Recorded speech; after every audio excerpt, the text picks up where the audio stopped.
বলা লাগবে? সবাই তো চিনেই আমাকে, তাই না? চেনেন আমাকে? কোনো আনুষ্ঠানিক পরিচয়ের দরকার আছে? কোনো দরকার নাই, দরকার নাই লিখুন। বিসমিল্লাহির রহমানির রহিম। আজকের এই নির্বাচনী জনসভায় উপস্থিত ঢাকা ৯-এর প্রিয় এলাকাবাসী, উপস্থিত মা বোনেরা, উপস্থিত ভাইরা, আমার দলীয় সহকর্মীবৃন্দ এবং নেতৃবৃন্দ এবং আমার ধানের শীষের প্রার্থী আমার ছোট ভাই হাবিব, আসসালামু আলাইকুম। বসুন। আসসালামু আলাইকুম। আসসালামু আলাইকুম। ভালো আছেন সবাই? আলহামদুলিল্লাহ।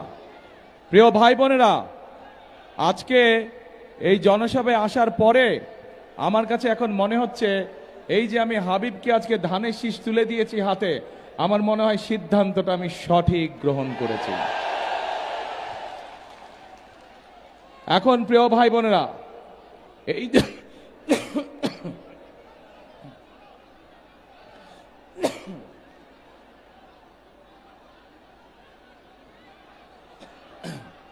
এই যে নির্বাচনী জনসভা, এই নির্বাচনী জনসভার যে মঞ্চ, এই মঞ্চের সামনে কতগুলো মানুষ বসে আছেন। এই মানুষগুলোর হাতে, কারো হাতে জনির একটা ছোট্ট প্ল্যাকার্ড, কারো হাতে সুমনের একটি প্ল্যাকার্ড, কারো হাতে ফরহাদের একটি প্ল্যাকার্ড, কারো হাতে কাজলের একটি প্ল্যাকার্ড, কারো হাতে জালালের একটি প্ল্যাকার্ড, কারো হাতে আফসারের একটি প্ল্যাকার্ড। এই যে মানুষগুলো, এরকম মানুষ আরো আছেন সারা ঢাকা শহরে, সারা বাংলাদেশে। এই যে মানুষগুলো বসে আছেন, যেই নামগুলো আমি বললাম, এই মানুষগুলো আজকে আমাদের মাঝে নেই। কিন্তু এই মানুষগুলো কেন নেই?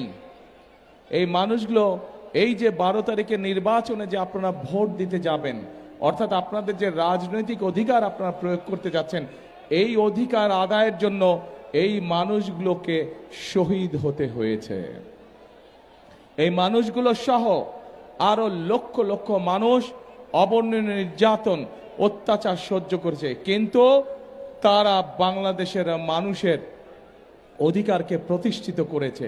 তারা এই দেশ থেকে স্বৈরাচারকে গত 5ই আগস্ট বিদায় করেছে।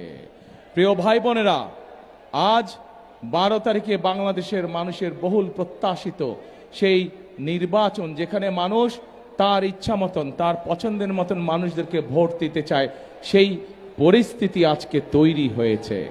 এখন প্রিয় ভাই বোনেরা, এই যে এই পরিস্থিতি, এই যে ভোট দেওয়া, এই যে 12 তারিখে যে বিষয়টি, এইটি শুধুমাত্র ভোট দেওয়ার ভিতরে সীমাবদ্ধ রাখলে চলবে না। যেমন আমরা ভোট দেব, বাংলাদেশের মানুষ ভোট দিয়ে তাদের প্রকৃত জনপ্রতিনিধি, প্রকৃত বন্ধুকে বের করে নিয়ে আসবে, নির্বাচিত করবে, নির্ধারিত করবে। ঠিক একইভাবে এই নির্বাচনটি কিন্তু হতে হবে আরেকটি লক্ষ্য, এই নির্বাচনের আরেকটি উদ্দেশ্য থাকবে। কি সেই লক্ষ্য বা কি সেই উদ্দেশ্য? সেই লক্ষ্য বা উদ্দেশ্য হচ্ছে দেশকে আমাদের পুনর্গঠন করতে হবে, বাংলাদেশকে পুনর্গঠন করতে হবে, নতুন করে তৈরি করতে হবে। আপনারা কি দেশ পুনর্গঠনে আছেন? আমরা কি একসাথে কাজ করে এই দেশকে তৈরি করব? ইনশাআল্লাহ। প্রিয় ভাই বোনেরা, এই যে একটু আগে হাবিব এখানে তার এলাকার সমস্যার কথা বলেছে। হাবিব বলেছে এই এলাকায় খেলার মাঠ নাই। আমাদের কি এলাকায় খেলার মাঠ আছে? নাই। দরকার আছে? তাহলে আসুন 12 তারিখে ধানের শীষকে নির্বাচিত করে, 12 তারিখে বাংলাদেশের ধানের শীষের সরকার প্রতিষ্ঠা করে আমরা খেলার মাঠ তৈরি করার কাজে ইনশাল্লাহ হাত দেব। জনগণের যদি খেলার মাঠ প্রয়োজন হয়, ইনশাল্লাহ বিএনপি সরকার খেলার মাঠ তৈরি করবে ইনশাল্লাহ। প্রিয় ভাই বোনেরা, এই এলাকার মানুষের আরেকটি সমস্যার কথা আপনাদের সন্তান হাবিব উল্লেখ করেছে, সেটি হচ্ছে মানুষের চিকিৎসা সুবিধা। এখানে যে হাসপাতালটি আছে,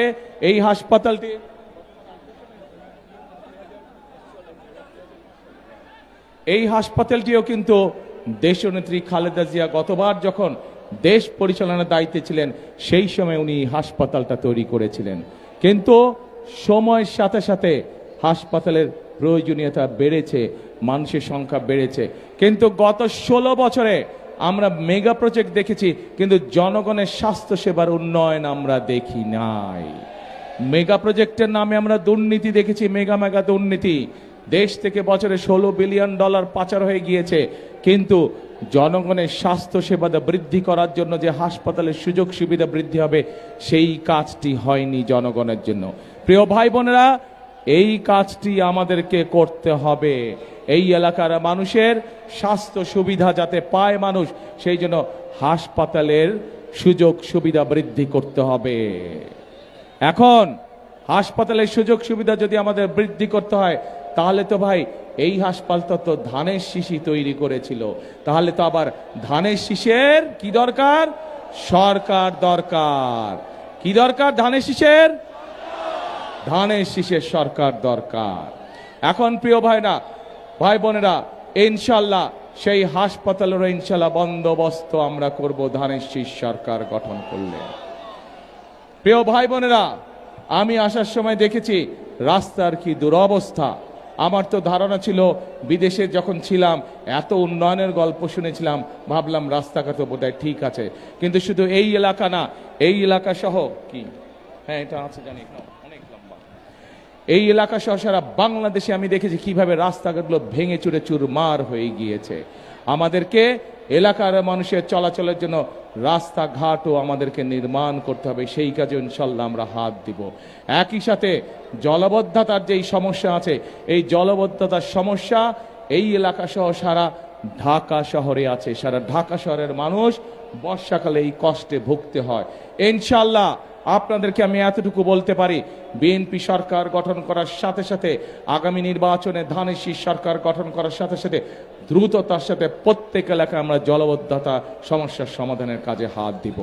এবং কিন্তু সেই কাজ করতে গেলে প্রিয় ভাই বোনেরা, আপনাদের শক্তিশালী সমর্থন দরকার, আপনাদের সহযোগিতা দরকার। কারণ যে সকল ব্যক্তিদের কারণে বিভিন্ন জায়গায় নদী নালাগুলো বন্ধ হয়ে গেছে, ড্রেনেজগুলো বন্ধ হয়ে গিয়েছে, আপনারা যদি আমাদের পাশে থাকেন, তাহলে সেই সকল কিছু আমরা উদ্ধার করতে পারবো, সেই সকল কাজগুলো আমরা করতে পারবো। আছেন নাকি আমার সাথে? ইনশাআল্লাহ। প্রিয় ভাই বোনেরা, আমাদের এখানে আপনাদের এলাকায় আর একটি খুব সম্ভবত বড় একটি বিষয় আছে, সেটি হচ্ছে একটি ব্রিজের কথা। গ্যাস আসছে, গ্যাস তো সারা বাংলাদেশি সমস্যা, আমাদের নতুন গ্যাস ফিল্ড বের করতে হবে। এখনো বাসের সেতু আছে, এত উন্নয়নের গল্প শুনলাম, কি হলো? তো ইনশাল্লাহ বাসের সেতু যেগুলো আছে, এগুলো মানুষের চলাচলের জন্য ইনশাল্লাহ আমরা দ্রুততার সাথে এগুলো পাকা ব্যবস্থা করব, যাতে মানুষ সহজে তার কর্মস্থল থেকে আবাসস্থল এবং আবাসস্থল থেকে কর্মস্থলে যেতে পারে। ইনশাল্লাহ এটা আমরা সরকার গঠন করার সাথে সাথে, হাবিব তুমি আমাকে মনে করে দিবা। প্রিয় ভাই বোনেরা, আমি আগেই বলেছি, এই যে নির্বাচন আসছে, এই নির্বাচনে যেমন আমরা আমাদের রাজনৈতিক অধিকারকে প্রতিষ্ঠিত করতে চাইছি, ঠিক একইভাবে আমরা এই নির্বাচনকে কাজে লাগাতে হবে দেশ গঠনের কাজে। এই মুহূর্তে প্রিয় ভাই বোনেরা, বাংলাদেশে যতগুলো রাজনৈতিক দল আছে, যারা নির্বাচন করছে, তাদের মধ্যে একমাত্র বিএনপি সেই রাজনৈতিক দল, যেই রাজনৈতিক দলের কর্মসূচি আছে, যেই রাজনৈতিক দলের পরিকল্পনা আছে দেশ গঠনের, যাদের কর্মসূচি আছে দেশের মানুষের ভাগ্য পরিবর্তনের জন্য। প্রিয় ভাই বোনেরা, বিএনপি এই মুহূর্তে একমাত্র রাজনৈতিক দল যাদের অভিজ্ঞতা আছে দেশ পরিচালনা করার জন্য। এই মুহূর্তে আর কোন রাজনৈতিক দল আছে যাদের অভিজ্ঞতা আছে দেশ চালানোর? নাই প্রিয় ভাই বোনেরা, দেশ চালানোর অভিজ্ঞতা আর কারো নাই। কাজেই এই 20 কোটি মানুষের দেশের যে সকল সুবিধা অসুবিধা সমস্যা আছে, সেগুলো যদি সমাধান করতে হয়, একমাত্র সেগুলি বিএনপির পক্ষেই করা সম্ভব। কারণ অতীতে আমরা দেখেছি 1974 সালে যখন দুর্ভিক্ষ হয়েছিল, পরবর্তীতে যখন শহীদ রাষ্ট্রপতি জিয়াউর রহমানের কাঁধে এসে দেশ পরিচালনার দায়িত্ব পড়ে, জিয়াউর রহমান শুধু দুর্ভিক্ষ কবল থেকেই বাংলাদেশকে রক্ষা করেন নাই, উনি বাংলাদেশের খাদ্য উৎপাদন দ্বিগুণ করেছিলেন, একই সাথে বিদেশে খাদ্য পর্যন্ত রফতানি করেছিলেন। কাজেই দুর্ভিক্ষ পীড়িত বাংলাদেশকে খাদ্যে স্বয়ংসম্পূর্ণ করেছিল বিএনপি সরকার শহীদ জিয়ার নেতৃত্বে। প্রিয় ভাই বোনেরা, 90-এর স্বৈরাচারের বিদায়ের পরে যখন দেশে কর্মসংস্থানের সমস্যা, যখন দেশে বিভিন্ন অরাজকতা, সেই সময় দেশনেত্রী খালেদা জিয়া শক্ত হাতে হাল ধরেছিলেন বলে আজকে আমরা দেখেছি যে 90-এর সেই প্রথম খালেদা জিয়ার প্রথম শাসনামলে হাজার হাজার মিল ফ্যাক্টরি হয়েছিল এবং মানুষের কর্মসংস্থানের ব্যবস্থা হয়েছিল। শুধু তাই নয়, আমরা দেখেছি খালেদা জিয়া কিভাবে এই দেশের মেয়েদের শিক্ষিত করার জন্য ক্লাস 1 থেকে ইন্টারমিডিয়েট পর্যন্ত শিক্ষা ব্যবস্থা মেয়েদের জন্য ফ্রি করে দিয়েছিলেন। প্রিয় ভাই বোনেরা, এই সকল বিষয় থেকে প্রমাণিত হয় যে দেশ যদি পরিচালনা করতে কেউ জানে, কোন রাজনৈতিক দল জানে, সেটি হচ্ছে বিএনপি। প্রিয় ভাই বোনেরা, 2001 সালে যখন বিএনপি সরকার গঠন করে আপনাদের সমর্থন নিয়ে, বাংলাদেশের জনগণের সমর্থন নিয়ে, তখন বিএনপির কাঁধে ছিল তখন বাংলাদেশের কাঁধে ছিল দুর্নীতির তকমা। বেগম খালেদা জিয়ার নেতৃত্বে পরিচালিত সরকার 2006 সালে যখন সরকার ছেড়ে দেয়, তখন বেগম খালেদা জিয়া সরকার সেই বাংলাদেশকে দুর্নীতির তকমা থেকে বের করে আনতে সক্ষম হয়েছিলেন। কাজেই এই দেশে যে দুর্নীতি গত 16 বছর ধরে আমরা দেখেছি, সেই দুর্নীতি থেকে যদি দেশকে বের করতে হয় তাহলে একমাত্র বিএনপির পক্ষেই সেটি করা সম্ভব। কারণ বিএনপির সেই অভিজ্ঞতা আছে। খালেদা জিয়ার সময় দুর্নীতি দমন কমিশন যেটা করা হয়েছিল সেটিকে সম্পূর্ণ স্বাধীন রাখা হয়েছিল। যে কোনো ব্যক্তির যদি দুর্নীতির তদন্ত করতে হতো তাহলে তারা স্বাধীনভাবে তদন্ত করতে পারত, তাদেরকে সরকারের পক্ষ থেকে কোনো রকম পারমিশন নেওয়ার দরকার ছিল না। খালেদা জিয়ার সেই হিম্মত ছিল বলেই, বিএনপি সরকারের সেই হিম্মত ছিল বলেই তারা দুর্নীতি দমন কমিশনকে 100% স্বাধীন করে দিয়েছিল। প্রিয় ভাই বোনেরা, এই দেশের আইন শৃঙ্খলা যদি বলতে হয়, শহীদ রাষ্ট্রপতি জিয়াউর রহমানের শাসন আমল, এখানে বহু মুরব্বী উপস্থিত আছেন, মুরব্বীদের কাছে জিজ্ঞেস করলেই জানা যাবে যে দেশ স্বাধীনের পরে যারা দেশ পরিচালনার দায়িত্বে ছিল তাদের সময় দেশের শাসন ব্যবস্থা কি ছিল, এবং পরবর্তীতে যখন শহীদ রাষ্ট্রপতি, এই যে এখানে মুক্তিযোদ্ধারাও আছেন, মুক্তিযোদ্ধারা বলতে পারবেন যে দেশ স্বাধীনের পরে দেশের আইন শৃঙ্খলার অবস্থা কি ছিল। কিন্তু পরবর্তীতে যখন শহীদ রাষ্ট্রপতি জিয়াউর রহমান দেশের পরিচালনার দায়িত্ব পেলেন, কিভাবে উন্নয়ন হয়েছিল দেশের আইন শৃঙ্খলা অবস্থা। একইভাবে দেশ ও নেত্রী খালেদা জিয়া যখন দেশের শাসন পরিচালনা করছিলেন, সেই সময় কিভাবে চাঁদাবাজি, কিভাবে বিভিন্ন আইন শৃঙ্খলা পরিস্থিতি নিয়ন্ত্রণ করেছিলেন। মা বোনেরা সেই সক্ষম নিরাপদে যে কোনো সময় রাস্তায় হাঁটাচলা করতে পারত। ক্ষুদ্র ব্যবসায়ীরা, ক্ষুদ্র মাঝারি সকল ধরনের ব্যবসায়ীরা নিরাপদে তাদের ব্যবসা বাণিজ্য সব কিছু করতে পারত। অর্থাৎ এই রেকর্ডও বিএনপির আছে, কিভাবে দেশকে দুর্নীতির থেকে টান দিয়ে বের করে নিয়ে আসতে হয়, কিভাবে দেশের আইন শৃঙ্খলা রক্ষা করতে হয়, কিভাবে মানুষের বেকার যুবকদের কর্মসংস্থানের ব্যবস্থা করতে হয়, কিভাবে নারীদের শিক্ষার ব্যবস্থা করতে হয়, কিভাবে দেশে মিল কারখানা তৈরি করে কর্মসংস্থানের ব্যবস্থা করতে হয়, এই সকল কিছুর অভিজ্ঞতা বিএনপির আছে। সেজন্যই আমি আপনাদেরকে বলেছি যে দেশকে যদি সঠিকভাবে পরিচালনা করতে হয় দরকার কর্মসূচি। দেশকে যদি মানুষের প্রত্যাশা অনুযায়ী দেশ পরিচালনা করতে হয় তাহলে দরকার পরিকল্পনা, যা বিএনপির আছে। এবং দেশকে যদি সামনে দিকে নিয়ে যেতে হয়, 20 কোটি মানুষের দেশ চালানো এত সহজ ব্যাপার নয়, কিন্তু সেটির জন্য দরকার অভিজ্ঞতা, এবং সেই অভিজ্ঞতা একমাত্র কোন দলের আছে? বিএনপির আছে। প্রিয় ভাই বোনেরা, আমরা আন্দোলন সংগ্রাম করেছি, আমাদের সহকর্মীরা, আমাদের ছোট ভাইরা গত 16 বছর জীবন উৎসর্গ করেছে। গত জুলাই আগস্টে বহু মানুষ জীবন উৎসর্গ করেছে। মুক্তিযোদ্ধারা 1971 সালে জীবন বাঁচি রেখে জীবন উৎসর্গ করে এই দেশকে স্বাধীন করেছে। জুলাই যোদ্ধারা 24 সালে স্বাধীনতাকে রক্ষা করেছে। এখন আমাদেরকে দেশ গঠন করতে হবে।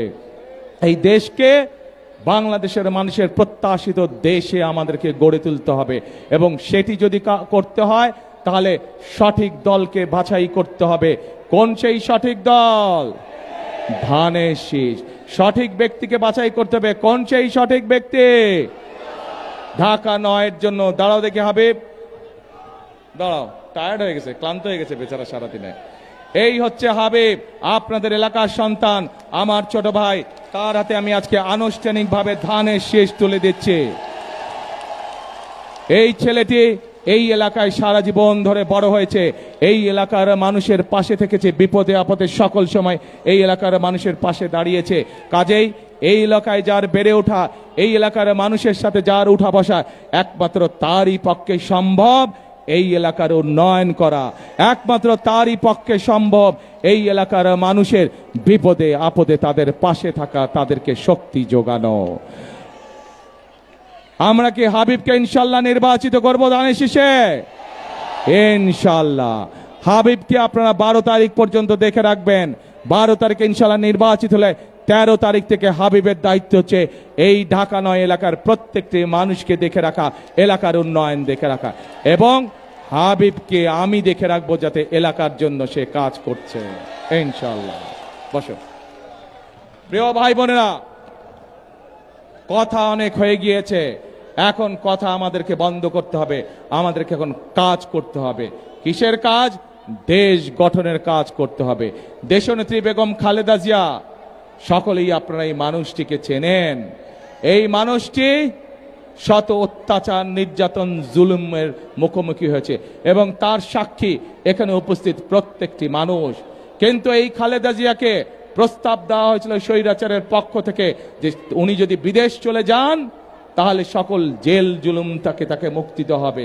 খালেদা জিয়া একটি কথা বলেছিলেন, বাংলাদেশ আমার প্রথম ঠিকানা, বাংলাদেশ আমার শেষ ঠিকানা, বাংলাদেশের মানুষ আমার পরিবার, আমি এদেরকে ছেড়ে কোথাও যাব না। প্রিয় ভাই বোনেরা, খালেদা জিয়া আপনাদেরকে ছেড়ে কোথাও যান নাই। একইভাবে শহীদ রাষ্ট্রপতি জিয়াউর রহমান বাংলাদেশের স্বার্থের সাথে কম্প্রোমাইজ করেননি বলেই তাকেও সেদিন শাহাদাত বরণ করতে হয়েছিল ষড়যন্ত্রকারীদের হাতে। প্রিয় ভাই বোনেরা, এই দেশ খালেদা জিয়া, জিয়াউর রহমানের যেরকম প্রথম এবং শেষ ঠিকানা, একইভাবে আমরা যারা এখানে উপস্থিত আছি প্রত্যেকটি মানুষের প্রথম এবং শেষ ঠিকানা কোনটি? বাংলাদেশ। আসুন এই বাংলাদেশকে আমাদেরই গড়ে তুলতে হবে। এই বাংলাদেশের মানুষের ভাগ্যের পরিবর্তন আমাদেরকেই করতে হবে। অন্য দেশ যদি তাদের মানুষের ভাগ্যের পরিবর্তন করতে পারে, অন্য দেশ যদি তাদের দেশের ভাগ্যের পরিবর্তন করতে পারে, আমরা কেন তাহলে করতে পারবো না? পারবো আমরা ইনশাআল্লাহ। প্রিয় ভাই বোনরা, আসুন 12 তারিখে নির্বাচন শুধু ভোটের নির্বাচন হবে না, 12 তারিখে নির্বাচন হবে দেশ গঠনের নির্বাচন। 12 তারিখে নির্বাচন হবে মানুষের ভাগ্য পরিবর্তনের নির্বাচন। 12 তারিখে নির্বাচন হবে দেশের ভাগ্য পরিবর্তনের নির্বাচন। সেজন্যই আমি সবসময় একটি কথা বলি, করব কাজ গড়ব দেশ সবার আগে। সবার আগে কিভাবে বাংলাদেশ করব কাজ? শুনি না জোরে, গর্ব দেশ সবার আগে বাংলাদেশ। প্রিয় ভাই বোনেরা, আসুন আজকের এই নির্বাচনী জনসভার প্রতিজ্ঞা হোক, আজকের এই নির্বাচনী জনসভার শপথ হোক আমাদের করব কাজ গর্ব দেশ সবার আগে বাংলাদেশ। আল্লাহ হাফেজ। বাংলাদেশ জিন্দাবাদ, বাংলাদেশ জাতীয়তাবাদী দল জিন্দাবাদ। আসসালামু আলাইকুম।